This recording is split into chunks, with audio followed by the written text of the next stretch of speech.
Hi there, my name is Lily, and today I'm going to do a Q&A about my influencer background. When I first started out, I started out on Facebook, and at the time I was really into 1950s and 60s like Marilyn Monroe, pin-up cheesecake type stuff. And so this is what I started posting. I just was doing trade photo shoots with local photographers and posting the photos on my Facebook. And at the beginning there was, 50 people probably that were following the page. Not a lot. But from the very beginning, I always wanted to make it a point to interact with my followers, to respond to their comments and messages. And in my opinion, I think that's what really did the trick for continuing to build my brand over the years. In order to grow my audience, I worked with large pages that were in similar fields, and I would hustle and send them messages and be like, hey, my name is Lily, I'm a model, here's 5 of my best photos. Could you please share one for me? And I'd be happy to do a share for you as well and a shout out. And always made sure that there was mutual benefit for all the pages that I was reaching out to. So I think that was one of the big ways that I grew quickly, was by working with larger pages and also with some other models too. From day one, I think what makes me stand out is that I'm approachable all-American girl. I'm not that elite Instagram model who's sitting on a yacht with a tan and who's super thin and like flashing like all her, Louis Vuitton and Louboutins and all that stuff. What makes me different is that I'm personal. I really enjoy interacting with my fans and talking to them, and some of my fans have even become my friends. So I try to build community. That's what I'm about. And I think my looks have certainly made me stand out. I have kind of a different body style. It's more of like an hourglass.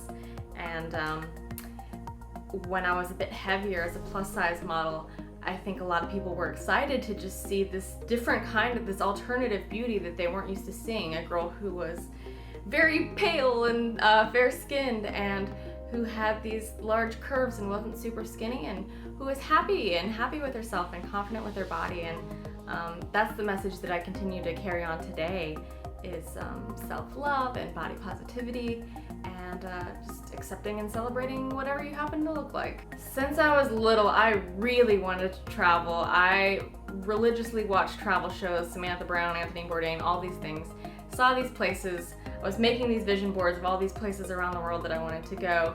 And I was ready to do it. I was ready to leap and take action and to start traveling. And I've had this dream of being a digital nomad for a while too. And basically that's somebody who's an online entrepreneur and can live anywhere and move about as they please.